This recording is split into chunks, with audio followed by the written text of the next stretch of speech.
terms of cobbler comes from the Old English cobble, it's like cobbling something together, basically. Somehow getting it together. David Stover is the only cobbler in Glenwood Springs, Colorado. In fact, he's the only shoemaker left in the Roaring Fork Valley and beyond. His Glenwood shoe service can be found just down Grand Avenue from the Dock Holiday Bar in a building that is clearly showing its age. This is the oldest building on Grand Avenue, roughly 1885. It started out as the Silver Bar. It's been a taxi stand, a furniture store, a pet shop, and a shoe repair. There used to be many, many, many more shoe shops. And slowly they're disappearing and pretty much coming down to last man standing, which seems like I am right now. Now I'm the only game basically between here and Denver. There's 1.5 shops in Grand Junction left.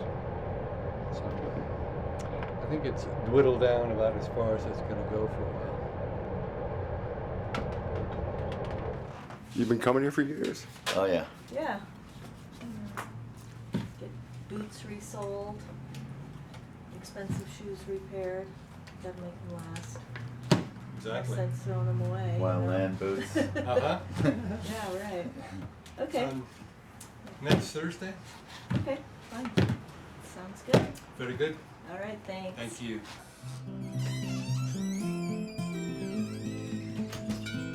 If you had told David Stover 40 years ago that he would end up selling boots and repairing footwear of every type, he would have said you were crazy. After graduating from college in Vermont, David worked as a city planner for 4 years, and then went back to graduate school to get a master's degree in geography. He thought he would spend his life as a teacher in Vermont, but then he visited Colorado's Roaring Fork Valley, and his life changed forever. Yeah, I first came into the valley in 1972, visiting a college friend who never made it back east after Vietnam. I was living in Aspen, and I stumbled into the mountains of Colorado, and I was 27, like the John Denver song, born in the summer of his 27th year, coming home to a place he'd never been before. And his cousin, my friend John's cousin, had a shoe repair he started, and the next thing I knew, I owned half of the shoe repair. And we sold that about 2 years later, and I was trying to figure out what I wanted to do, and said, well, you can fix shoes, so I started this business with the idea I was going to run it for, I don't know, 5 years or so, and the next thing I knew, 37 years later, I'm still here. I don't know, so much of it back in the 70s with just the freedoms and just everything that was going on, the W/J rodeo, and just the crazy scene. I don't know, I think it's just kind of an attitude the whole valley seemed to have back then. You know, we didn't have the monstrous homes, and the people were, I don't know, so many from other areas like I was from, that were just looking for a different way of life. And my way of life in Colorado was totally different than the life I was leading on the East Coast. Did you find that way of life here in the end? Did it work out to your expectations? Yes, it did. And I will never return to live in the East Coast. Well, never say never. What's different about the East Coast? I would say definitely more staid and uptight than out here. Although with the influx of people that we've had, I'm seeing more and more uptight people who seem to be bringing their way of life to us instead of assimilating into the life that was here when I moved here, and which is the life I chose to live. Have you been coming to the Shoemaker for a long time? Yeah, about 30 years. That all? Oh, where we were the first 7. Those worth the resale them, David, or no? I'm not sure. I'm gonna probably just take a look at them as to how they're constructed. Yeah, I think I can resole them. I mean, they're decent shoes, so I'll put on a similar type sole. Okay. So what's different about folks now, you know, that bring their ways? What's theirs ways like versus? Well, I think one of them is most of the people that came to Aspen in the 60s and 70s didn't have much in the way of finances. And they came here, they loved the skiing and they loved the hiking and the whole mountains, and they went pretty much figured out what they wanted to do, whether they wanted to be a builder, or they started out as a dishwasher in a restaurant and moved up to waiter and then ended up opening up their own restaurant. And I think there's so many success stories in this area, and also I'm sure other resort towns, of entrepreneurs, young entrepreneurs. And I think now people are coming in having made their money elsewhere and don't really see this as home. You know, they may have a second home somewhere, or they're retiring, but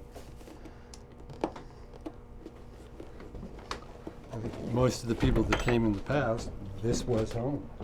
What do you need, an hour, 2 hours? Give me 2, can you? Yeah. So, Okay. Yeah, I can swim for an hour. You're awesome. yeah, probably. I was just being like the Hey, Aspen don't people. play games with me, or I I'll. won't. Or there'll be a price to pay. You can pay now. You can pay Yeah, later. no, I'll pay now. Okay. Well, that's good. Then I can wear them this weekend. This particular young lady loves her boots, and I probably do probably 3-4 pair a year of this non-skid sole.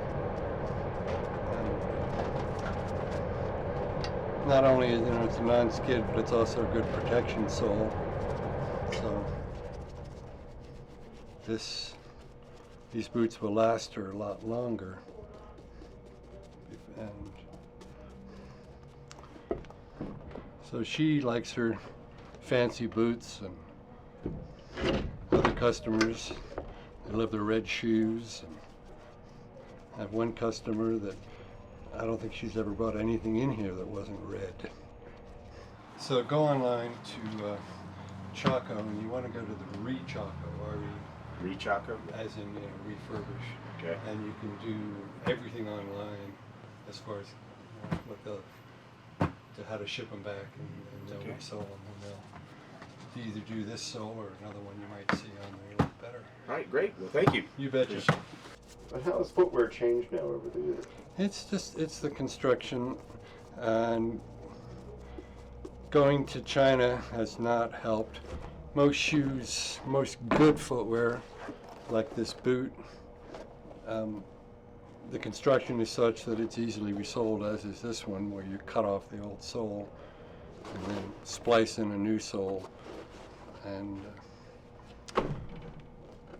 so it's, a lot of the stuff is just can't be fixed.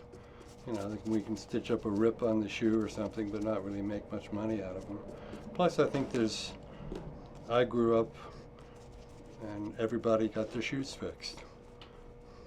And these days, most kids don't even think about getting their shoes fixed. I mean, we're a throwaway economy. Can't get it fixed, throw it away.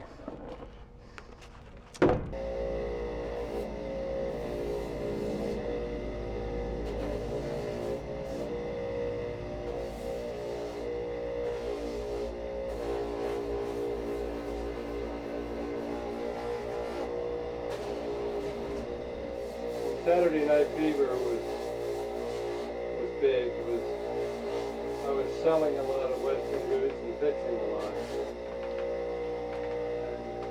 And everybody seemed to want a pair of Western boots. But I would say probably now, especially coming into the winter, predominantly I would say I fix ladies' fashion boots.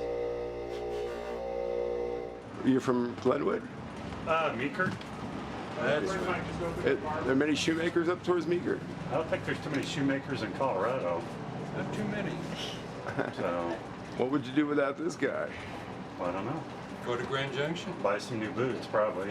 All right, that'd be good. Yeah. It was a pretty good struggle, so I only got 20. Okay. And if you're from Meeker, you're a McCretan. And if you're from Rifle, you're a Phillian. Really? Just in case you didn't know. Thank you. All right, thanks a lot. Take You're care. very welcome. Take care. If you had to do it all over again, would you be a cobbler?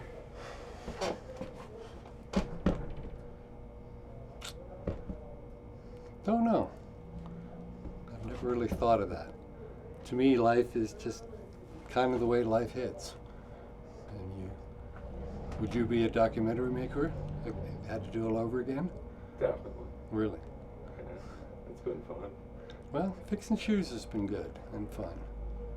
I'm getting a little tired of it, but I do love my customers. And that, when I do get out of this, is what I'll probably miss the most, is the daily contact with my customers that I've known for years.